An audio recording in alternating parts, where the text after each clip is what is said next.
Ashamar kafuune daawwattootaa fi hordoftoota maatii muhaa Oromoo YouTube akkam jirtan nagaan keenya kan jaalalaa onneerraa madde bakkuma jirtanitti isinaa ga'u janna daawwattootaa fi hordoftoota maatii muhaa Oromoodha. Oduu keenya ammaaf qabanne kan isinitti mu'ana muhaa Oromooti. Ammadhuma sagantaatti nu waliin turaan afeerraa keenya gamanumaan viidiyoo keenya like share gochuus hin dagatinaadha.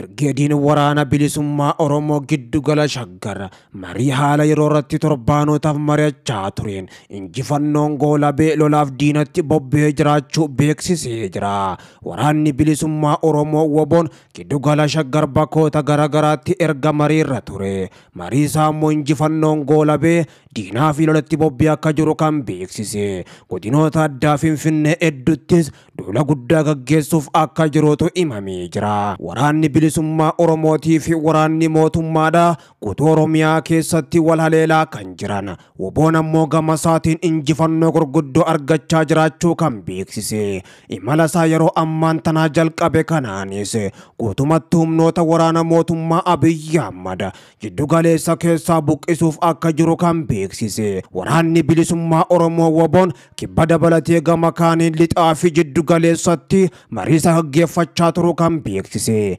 Hawaasa bal'aas iddoowwan garagaraa bakka qabatee harkaa qabuttis mariisaa turu ammoo kan hime torbee kana keessa mariisaa goolabuudhaan diinatti bobba'ee lola guddaas gaggeessaa jiraachuu beeksisee jira. Mootummaanis ammoo gama isaatiin waraana bilisummaa Oromoo woboo lolaa jiraachuu kan beeksise. Waraanicha ammoo if duuba deebisuuf bakkoota kanaan dura qabatan keessaa baasuudhaaf humna guddoos bobbaasaa jiraachuu ifatti kan mul'ate. Humnoonni mootummaadha gama lixaatii fi akkasuma kibbaa fi jiddu galeessatti bobbaafaman akkaan danuu kan ta'anii fi waraanni bilisummaa Oromoo woboon hedduu isaanii barbadeessuu kan beeksise. Humnoonni mootummaa danuu ta'anis ammoo waraana bilisummaa Oromootti harka laachaa jiraachuun isaaniitis himamee jira. Gama biraatiin ammoo lolli guddaan guyyaa har'aan tanaa godina Wallagga Bahaa aanaalee akka Kiramuu gama kaaniin Angaaraa guutee fi akkasumatti aanaa Saasigaa dabalatee bakkoota hedduutti lolli guddaan waraana bilisummaa Oromootii fi humnoota mootummaa gidduutti gaggeeffamaa kan oole.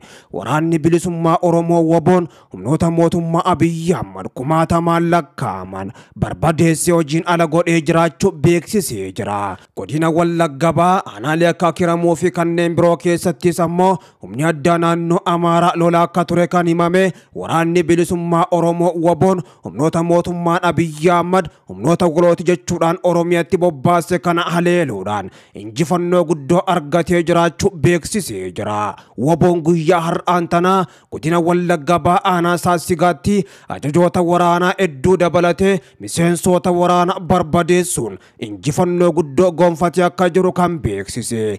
Diina hamma dhumaattis ni haleella. Bilisummaa Oromoo fi Oromiyaatiif ammoo aarsaa guddaa kafalla jechuudhaan ajajoonni waraanichaa lolichaas itti fufanii akka jiran kan beeksisan. Haaluma kanaan ammoo jiddu galeessaa fi kibba Oromiyaattis lolli guddaan gaggeeffamaa ooluunis himamee jira. Ijoolleen Oromoodha lola guddaa yeroo ammaan tana gaggeessaa jiran kanaan guutumattuu bakkoota hedduutti humnoota mootummaa irra aanuudhaan haleelanii barbadeessuun bakkoota hedduu keessaas baasanii qabachaa jiraachuu beeksisanii jiru.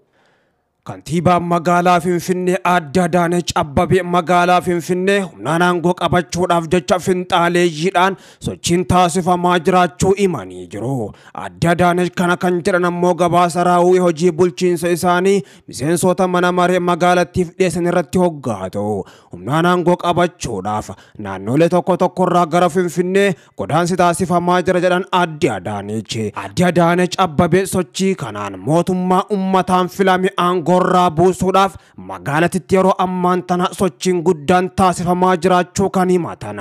Kanaanis bulchiinsa isaanii rakkoon mudate akka jirus miseensotatti himanii jiru Aadde Adaanech Abbabeedha. Aadde Adaanech Abbabeedha bakka namoonni kunneen irraa dhufan jedhan ifattis hin dubbanne ture. Haa ta'u malee qondaalli magaalattii biroo ammoo dhimmi nageenyaa kallattiin isaan ilaallatu. Naannolee sadirraa gara magaalaa Finfinnee galaa turus himanii jiru. Godaansi olaanaan naannolee tokkorraa gara Finfinnee taasifamu walitti bu'iinsaaf madda ta'aa jira jechuudhaan Adaanech Abbabeedha himana. magaalaa Finfinnee keessatti yeroo kabaja ayyaana Adawaa dabalatee hokkoraa fi muddama dhalateen lubbuun namaatis darbee jira. Poolisiin ayyaanichaa wajjin wal qabate ammaan dura ammoo namoota to'ate keessa garri caalu bakka birootii kan dhufanidha jechuun ibsee ture. Lammiileen naannoo Amaaraa gara magaalaa Finfinnee ammoo akka hin imalle dhorkamuu himataa kan jiran. Mootummichi ammoo hokkora kaasuudhaaf jecha finxaaleeyyii yeroo ammaan tana magaalaa Finfinneetti duulaa jiran jechuudhaan himachaa jira. Dhaabbanni Abiin ammoo gama isaatiin dubbiin kantiibaa magaalaa Finfinnee kun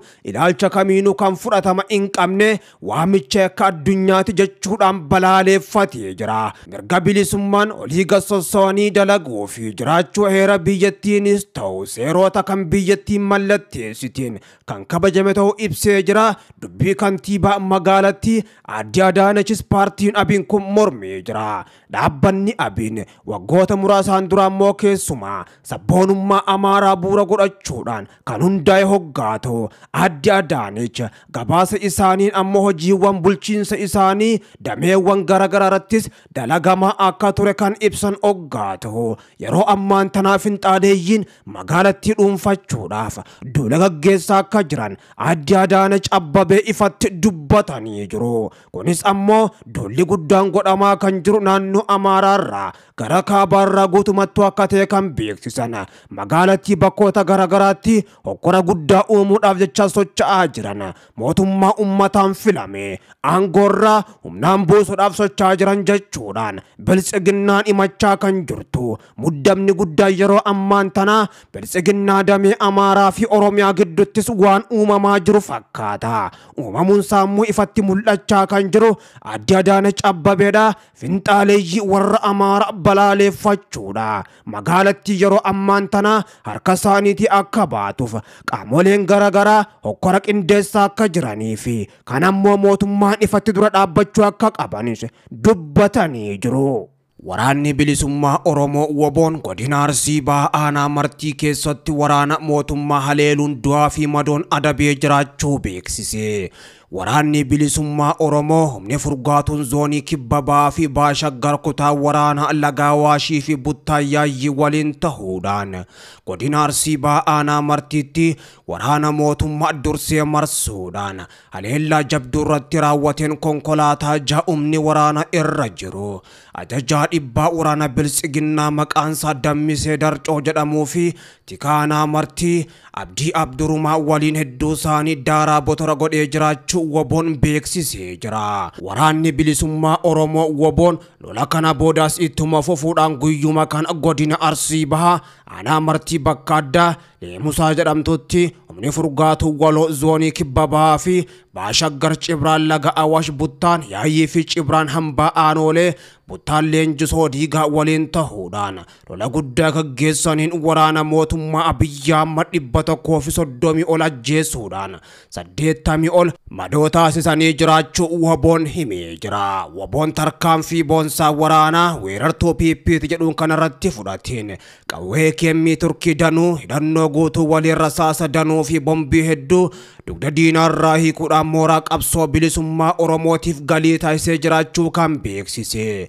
Lolli waraana bilisummaa Oromootii fi humnoota mootummaa Abiyyi Ahmad gidduutti gaggeeffamaa jiru jabaachuun akkuma itti fufetti jira. Waraanni bilisummaa Oromoo WBOn gara jiddu galeessaatti siquudhaan humnoota mootummaa Abiyyi Ahmad haleelee hubaatii cimtuu irraan geessisaa jiraachuu kan beeksise. Tarkaanfii yeroo ammaan tanaa fudhachaa jiru kanaanis injifannoo guddoo gonfatee jiraachuu WBOn beeksisee jira. Waraanni bilisummaa Oromoo WBOn tarkaanfii jabduu yeroo ammaan tanaa fudhachaa jiru kanaan humnoota mootummaa Abiyyi Ahmad barbadeessuu cinattis hidhannoowwan gurguddoo humnoota mootummaarraa gonfachaa jiraachuu kan beeksise. Lolli amma dhumaattis itti fufa kan jedhan ajajoonni waraana bilisummaa Oromoo jiddu galeessa. Mootummaan Abiyyi Ahmad afaan tokkoon araara kan lallabu ammoo afaan biraatiin harka lafa jalaatiin humna guddoo Oromiyaatti bobbaasaa jira kan jedhan ajajoonni waraana bilisummaa Oromoo kan jiddu galeessa.